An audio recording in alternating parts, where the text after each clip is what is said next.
ఓం శాంతి. ఈరోజు Murali date 24 March 2026. బాబా చెప్తున్నారు, మధురమైన పిల్లలు, మీరు గృహస్థ వ్యవహారంలో ఉంటూ కమల్ పుష్ప సమానం పవిత్రులుగా తయారవ్వాలి. ఒక్క తండ్రి మతంని అనుసరించాలి. ఎలాంటి డిస్సర్వీస్ చేయరాదు. ప్రశ్న: ఏ పిల్లలను మాయా తన పంచాతో జోరుగా కొడుతుంది? అన్నిటికంటే గొప్ప గమ్యం ఏది? జవాబు: దేహాభిమానంలో ఉండు పిల్లలపై మాయ తన పంచ జోరుగా విసురుతుంది. వారు నామరూపాలలో చిక్కుకుంటారు. దేహాభిమానం వస్తూనే చెంపదెబ్బ తగులుతుంది. తద్వారా పదవీ భ్రష్టులైపోతారు. దేహాభిమానాన్ని తెంచటమే చాలా గొప్ప గమ్యం. పిల్లలు దేహీ అభిమానులు కావండి అని తండ్రి చెప్తారు. తండ్రి ఎలాగైతే వినయ విధేయతలు గల సేవాదారిగా ఉన్నారో, ఎంత నిరహంకారులుగా ఉన్నారో అలాంటి నిరహంకారులుగా అవ్వండి. ఎలాంటి అహంకారము ఉండరాదు. పాట: వారు మా నుండి విడిపోరు. ఓం శాంతి. పిల్లలు పాట విన్నారు. మూలవతనంలో ఉన్నప్పుడు మనం బాబా మన వారిగా ఉండేవారు. పిల్లలైన మీకు మంచి రీతిగా జ్ఞానం లభించింది. మనము చక్రంలో తిరిగి వచ్చామని, ఇప్పుడు మళ్ళీ మనం వారి పిల్లలుగా అయ్యామని మీకు తెలుసు. రాజయోగాన్ని నేర్పించి స్వర్గానికి యజమానులుగా చేసేందుకు వారు వచ్చారు. కల్పకృతం వల్లే మళ్ళీ వచ్చారు. ఇప్పుడు తండ్రి అంటున్నారు, మీరు నా పిల్లలు, కానీ మీరు ఇక్కడే మధువనంలోనే కూర్చుండిపోరాదు. మీరు మీ గృహస్థ వ్యవహారంలో ఉంటూ కమల్ పుష్ప సమానం పవిత్రంగా ఉండండి. కమల్ పుష్పము నీటిలో ఉన్న నీటిపైన ఉంటుంది. దానికి నీరు అంటుకోదు. బాబా చెప్తున్నారు, మీరు గృహస్థంలోనే ఉండాలి. అయితే కేవలం పవిత్రంగా అవ్వాలి. ఇది మీ అనేక జన్మల అంతిమ జన్మ. మనుషులందరినీ పావనం చేసేందుకు నేను వచ్చాను. సర్వుల సద్గతి దాత పతిత పావన్లు వారు ఒక్కరు మాత్రమే. వారు తప్ప పవిత్రంగా ఎవరూ చేయలేరు. అర్ధకల్పం నుండి మనం మెట్లు దిగుతూ వచ్చామని మీకు తెలుసు. మీరు తప్పకుండా 84 జన్మలు పూర్తి చేయాలి. 84 జన్మల చక్రాన్ని పూర్తి చేసి మళ్ళీ శిథిలావస్థను పొందుకున్నప్పుడు నేను రావాల్సి వస్తుంది. అంతకు లోపల ఎవరూ పతితులను పావనంగా చేయలేరు. తండ్రిని గురించి కానీ వారి రచన గురించి కానీ ఇతరులెవరికీ తెలియదు.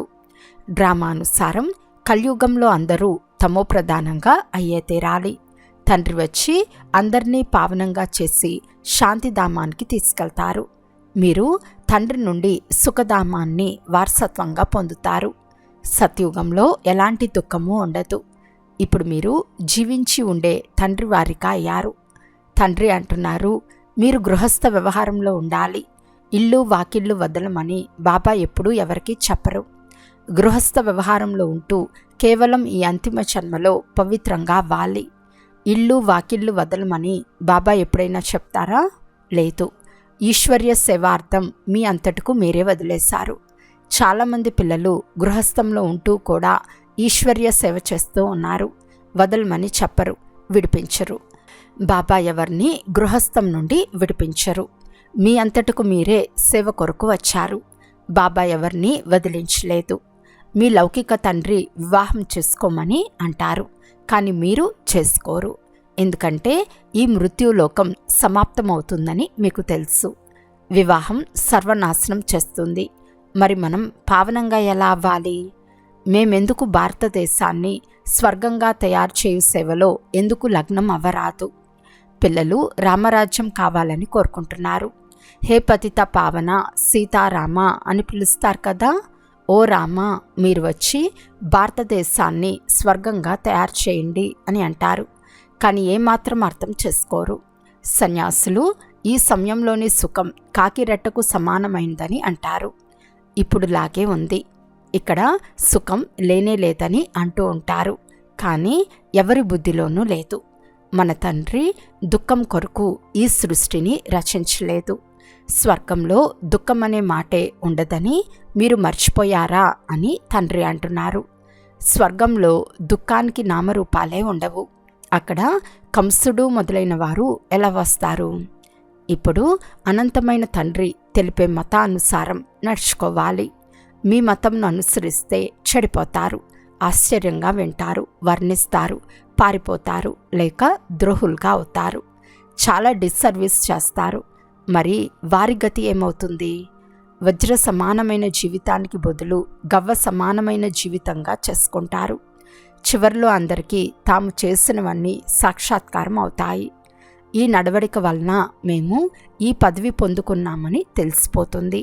ఇక్కడ మీరు ఎలాంటి పాపము చేయరాదు. ఎందుకనక మీరు పుణ్యాత్ములుగా అవుతారు. పాపానికి 100 రెట్లు దండన అనుభవించవలసి వస్తుంది. భలే, స్వర్గంలోకి వస్తారు, కానీ అత్యంత కనిష్ట పదవి తీసుకోవలసి వస్తుంది. ఇక్కడ మీరు రాజయోగాన్ని నేర్చుకునేందుకు వచ్చారు, కానీ ప్రజలుగా అవుతారు. పదవిలో చాలా తేడా ఉంది కదా. బాబా అర్థం చేయిస్తున్నారు.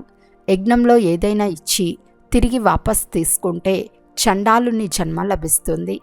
చాలామంది పిల్లలు పదవి తగ్గిపోయే విధంగా నడుస్తూ ఉంటారు. బాబా అర్థం చేయిస్తున్నారు. రాజారానికి బదులు ప్రజల్లో కూడా తక్కువ పదవి పొందుకునే కర్మలు చేయకండి.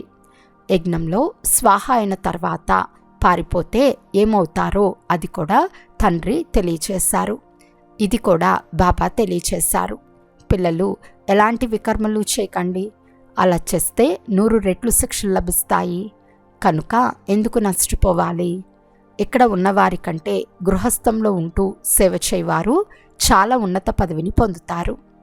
చాలామంది పేదలు 8 అనాలు లేక 1 రూపాయి కూడా పంపుతారు.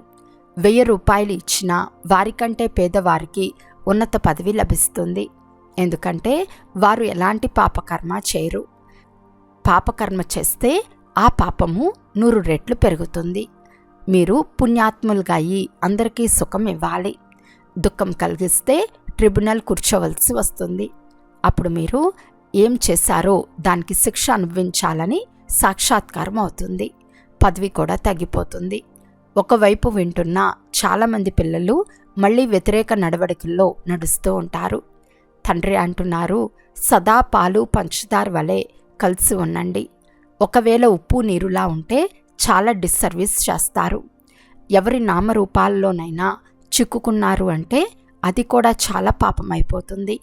మాయ ఎలుక వలె ఉఫ్ అని ఊదుతూ కొరుకుతూ ఉంటుంది. రక్తం కూడా కారుతుంది, అయినా మేల్కొవ రాదు.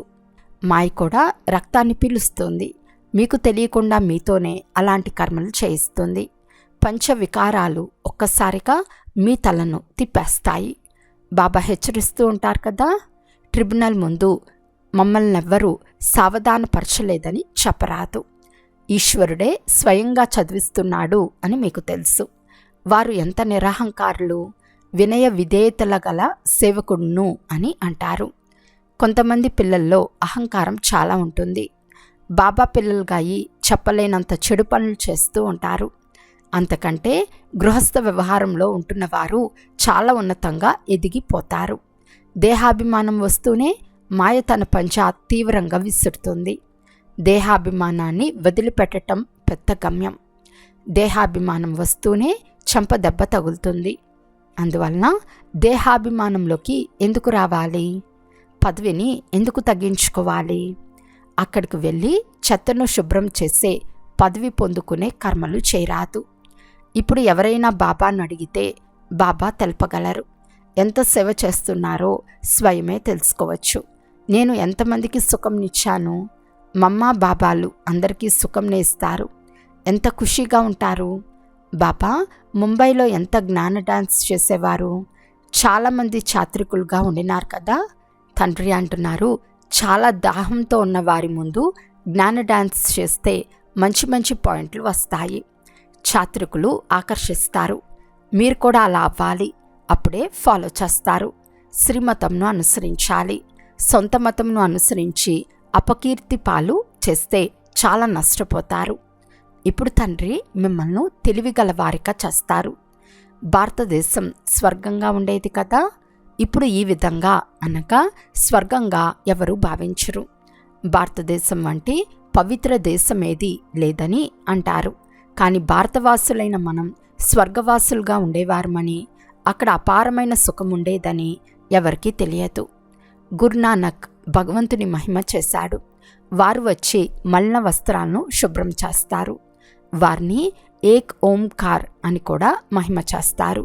శివలింగానికి బదులుగా వారు అకాల తఖ్త్ అనే పేరును చేశారు. ఇప్పుడు తండ్రి సృష్టి రహస్యం అంతటిని అర్థం చేయిస్తారు. పిల్లలు, ఒక్క పాపం కూడా చేయకండి, లేకుంటే అది 100 రెట్లుగా పెరిగిపోతుంది. నన్ను నిందింపచేస్తే పదవి భ్రష్టులైపోతారు. చాలా సంభాళించుకోవాలి. మీ జీవితాన్ని వజ్ర సమానంగా చేసుకోండి, లేకుంటే చాలా పశ్చాత్తాపడతారు. ఏ వ్యతిరేక వికర్మలు చేశారో అవి ఆంతరికంలో తింటూ ఉంటాయి. కల్పకల్పం ఇలాంటి పనులు చేసి నీచమైన పదవిని పొందుకోవాలా అని పశ్చాత్తాపడతారు. తండ్రి అంటున్నారు, మాతాపితలను అనుసరించాలి అనుకుంటే సత్యంగా సేవ చేయండి. మాయ ఎక్కడో ఒక చోట లోపలికి చొచ్చుకొని వస్తుంది. సెంటర్లోని పెద్ద టీచర్ చాలా నిరహంకారులుగా ఉండాలి. తండ్రి ఎంత నిరహంకారులుగా ఉన్నారో చూడండి. చాలామంది పిల్లలు ఇతరులతో సేవ చేయించుకుంటారు. తండ్రి చాలా నిరహంకారి, ఎప్పుడూ ఎవరిపైన కోప్పడరు. పిల్లలు ఆజ్ఞాకారులుగా లేకుంటే తండ్రి వారికి అర్థమైతే చేయించగలరు కదా. మీరు ఏం చేస్తున్నారో అనంతమైన తండ్రికి మాత్రమే తెలుసు. పిల్లలందరూ ఒకే విధంగా సమాన సుపుత్రులుగానే ఉండరు. కుపుత్రులు కూడా ఉంటారని బాబా అర్థం చేయిస్తూ ఉంటారు. అనేక మంది పిల్లలున్నారు. వృద్ధి చెందుతూ సంఖ్య వేలలోనికి వెళ్తుంది. కావున తండ్రి పిల్లలను హెచ్చరిస్తున్నారు, నిర్లక్ష్యం చేయకండి, అజాగ్రత్తగా ఉండకండి. ఇక్కడకు పతితుల నుండి పావనంగా తయారయ్యేందుకు వచ్చారు. కావున ఎలాంటి పతిత కర్మలు చేయకండి. నామరూపాలలో చిక్కుకోకండి. దేహాభిమానంలోకి రాకూడదు. దేహీ అభిమానులుగా అయి తండ్రిని స్మృతి చేస్తూ ఉండండి. శ్రీమతాన్ని అనుసరిస్తూ ఉండండి. మాయ చాలా శక్తివంతమైనది. బాబా మనకు అన్ని విషయాలు అర్థం చేయిస్తారు. అచ్చా, మాతేశ్వరి గారి అమూల్యమైన మహావాక్యాలు. 1. ఈశ్వరుడు సర్వవ్యాపి కాదు అనేందుకు ప్రమాణమేది? శిరోమణి అయిన గీతలో పిల్లలు ఎక్కడ విషయం ఉంటుందో అక్కడ నేను ఉంటాను అని భగవాను వాచ ఉంది. పర్వతాలలో హిమాలయ పర్వతంలో నేను ఉన్నాను. సర్పాలలో నల్ల నాగును నేను. ఇవి కూడా పరమాత్మ మహావాక్యాలు. అందువలన పర్వతాలలో కైలాస పర్వతాన్ని ఉన్నతమైన పర్వతంగా మరియు పాములలో నల్ల నాగును చూపిస్తారు. కనుక పరమాత్మ ఒకవేళ కేవలం ఒక్క నల్ల నాగులో ఉన్నాడు అంటే అన్ని పాములలో నివసించటం లేదు కదా. ఒకవేళ పరమాత్మ అత్యంత ఉన్నతమైన పర్వతంలో ఉన్నాడు అని అంటే చిన్న పర్వతాల్లో లేడు. మళ్ళీ ఎక్కడ విషయం ఉందో అక్కడ నా జన్మ అని చెప్పాడు, అనగా ఓటమిలో లేడు. ఇప్పుడు ఈ విషయాల ద్వారా సర్వవ్యాపి కాదని రుజువవుతుంది. ఒకవైపు ఇలా చెప్తారు, మరోవైపు పరమాత్మ అనేక రూపాలలో వస్తాడని అంటారు. ఉదాహరణకి పరమాత్మకు 24 అవతారాలు చూపించారు. తాబేలు, చేప మొదలైన అన్ని రూపాలు పరమాత్మవే అని చూపించారు. ఇప్పుడు ఇది వారి మిథ్య జ్ఞానం. అలాగే పరమాత్మ సర్వత్రా ఉన్నాడని భావించి కూర్చున్నారు. కానీ ఈ సమయంలో కలియుగంలో సర్వత్రా మాయ సర్వవ్యాపకంగా ఉంది. అలాంటప్పుడు పరమాత్మ సర్వవ్యాపి ఎలా అవుతాడు? గీతలో కూడా నేను మాయలో సర్వవ్యాపకంగా లేను అని చెప్తారు. కనుక పరమాత్మ సర్వత్రా లేడని రుజువవుతుంది. నిరాకార ప్రపంచం ఆత్మలు మరియు పరమాత్మ నివసించే స్థానం. మనము నిరాకార ప్రపంచమని అంటున్నప్పుడు నిరాకారం అంటే ఏ ఆకారము లేదని కాదు అనే విషయం మనకు తెలుసు. నిరాకార ప్రపంచము అనగా తప్పకుండా ఏదో ఒక ప్రపంచం ఉందనే అర్థం. కానీ దానికి స్థూల సృష్టి వంటి ఆకారం లేదు. అలాగే పరమాత్మ నిరాకారులు, కానీ వారికి తమ సూక్ష్మ రూపం తప్పకుండా ఉంది. అందువలన ఆత్మలు మరియు పరమాత్మల ధామము నిరాకార ప్రపంచం. మనము ప్రపంచమని అన్నప్పుడు అది ప్రపంచమని అక్కడ నివసిస్తున్నారని రుజువవుతుంది. కనుకనే దానికి నిరాకార ప్రపంచమని పేరు వచ్చింది. ఇప్పుడు ప్రపంచంలోని వారు పరమాత్ముని రూపం అఖండ జ్యోతి తత్వం అని భావిస్తారు. కానీ అది పరమాత్మ నివసించే స్థానం. దానిని రిటైర్డ్ హోమ్ అని అంటారు. కనుక పరమాత్మ నివసించే ఇంటిని పరమాత్మ అని అనలేము. ఇక రెండవది ఆకారి ప్రపంచం. అక్కడ బ్రహ్మ, విష్ణు, శంకరులు ఆకారి దేవతల రూపంలో ఉంటారు. ఇక ఇది సాకార ప్రపంచం. ఇందులో 2 భాగాలున్నాయి. ఒకటేమో నిర్వికారి స్వర్గ ప్రపంచం. అందులో అర్థకల్పం సదాసుఖం ఉంటుంది, పవిత్రత మరియు శాంతి ఉంటాయి. రెండవది వికారి కలియుగం. ఇది దుఃఖం మరియు అశాంతుల ప్రపంచం.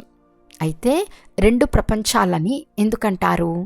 ఎందుకంటే మనుషులు స్వర్గం, నరకం 2 పరమాత్మచే రచింపబడిన ప్రపంచాలు అని అంటారు. దీనిపై పరమాత్ముని మహావాక్యాలు: పిల్లలు, నేను ఏ దుఃఖ ప్రపంచాన్ని రచించలేదు, నేను సుఖ ప్రపంచాన్ని రచించాను. ఇప్పుడుండే దుఃఖం మరియు అశాంతి ప్రపంచం మనుష్య ఆత్మలు స్వయాన్ని మరియు పరమాత్మ అయిన నన్ను మర్చిపోయినందున ఈ లెక్కాచారాలన్నీ అనుభవిస్తున్నారు. అంతేకాని సుఖం మరియు పుణ్య ప్రపంచం ఉన్నప్పుడు అక్కడ ఏ సృష్టి ఉండదని కాదు. అయితే అక్కడ దేవతల నివాస స్థానం ఉండేది. అక్కడ అన్ని ప్రవృత్తులు నడిచేవి. అయితే అక్కడ వికారీ జన్మలు లేవు. అందువలన ఇంత కర్మబంధనం లేదు. ఆ ప్రపంచాన్ని కర్మబంధన రహిత స్వర్గ ప్రపంచమని అంటారు. కనుక ఒకటి నిరాకారి ప్రపంచం, రెండవది ఆకారి ప్రపంచం, మూడవది సాకారి ప్రపంచం. అచ్చా, ఓం శాంతి. మధురాతి మధురమైన అపురూపమైన పిల్లలకు మాతాపిత బాప్దాదాల ప్రియ స్మృతులు మరియు గుడ్ మార్నింగ్. ఆత్మిక పిల్లలకు ఆత్మిక తండ్రి నమస్తే. ఆత్మిక తండ్రికి ఆత్మిక పిల్లల యొక్క ప్రియ స్మృతులు మరియు నమస్తే నమస్తే నమస్తే. ధారణ కొరకు ముఖ్య సారము. ఫస్ట్ పాయింట్, తండ్రి సమానం నిరహంకారులుగా అవ్వాలి. ఎవరితోనూ సేవ చేయించుకోరాదు, ఎవరికి దుఃఖంనివ్వరాదు, శిక్షలను అనుభవించే ఎలాంటి పాపకర్మలు చేయరాదు. పరస్పరం పాలు పంచదార వలె కలిసి ఉండాలి. సెకండ్ పాయింట్, ఒక్క తండ్రి శ్రీమతంనే అనుసరించాలి, మీ సొంత మతంను అనుసరించరాదు. వరదానము. సెకండ్లో దేహరూపీ వస్త్రం నుండి భిన్నంగా అయి కర్మభోగంపై విజయం ప్రాప్తి చేసుకునే సర్వశక్తి సంపన్న భవ. కర్మభోగం జోరుగా ఉన్నప్పుడు కర్మేంద్రియాలు కర్మభోగానికి వశమై తమ వైపు ఆకర్షిస్తాయి. అనగా ఏ సమయంలో అయితే చాలా నొప్పి, బాధ ఉంటుందో అటువంటి సమయంలో కర్మభోగంను కర్మయోగంలోకి పరివర్తన చేసేవారు, సాక్షిగా ఉండి కర్మేంద్రియాల ద్వారా భోగింప చేసేవారే సర్వశక్తి సంపన్న విజయీ అష్టరత్నాలు అని పిలువబడతారు. దీని కొరకు చాలా సమయం నుండి దేహరూపీ వస్త్రం నుండి భిన్నంగా అయ్యే అభ్యాసం ఉండాలి. ఈ వస్త్రము ప్రపంచం యొక్క లేక మాయ యొక్క ఆకర్షణలో లైట్గా అనగా లాగబడి ఉండరాదు. అప్పుడు సులభంగా విడిపోతుంది. స్లోగన్: అందరి నుండి గౌరవం ప్రాప్తి చేసుకునేందుకు నిర్మాణ చిత్తులుగా అవ్వండి. నిర్మాణత మహానత యొక్క గుర్తు. అవ్యక్త సూచన: నిశ్చయం యొక్క పునాదిని గట్టి చేసుకుని సదా నిర్భయంగా నిశ్చంతంగా ఉండండి. సాకారంలో ఎవరైనా నిమిత్తమైన శ్రేష్ఠ ఆత్మ తోడుగా ఉంటే వారి ద్వారా ఏ విషయంనైనా వెరిఫై చేయించుకున్న తర్వాత చేసినట్లయితే నిశ్చయబుద్ధిగా చేస్తారు. నిర్భయత మరియు నిశ్చయం ఈ 2 గుణాలను ముందుంచుకొని చేస్తారు. కనుక ఎక్కడైతే సదా నిశ్చయం మరియు నిర్భయత ఉంటాయో అక్కడ సదా శ్రేష్ఠ సంకల్పం యొక్క విషయం ఉంటుంది. ఏ సంకల్పం చేసినా ఒకవేళ సదా నిరాకారము మరియు సాకారంతో లేక సన్ముఖంలో ఉండే వెరిఫై చేయించిన తర్వాత నిశ్చయం మరియు నిర్భయత ద్వారా చేయండి. దీని ద్వారా సమయం కూడా వ్యర్థంగా పోదు. అచ్చా. ఓం శాంతి.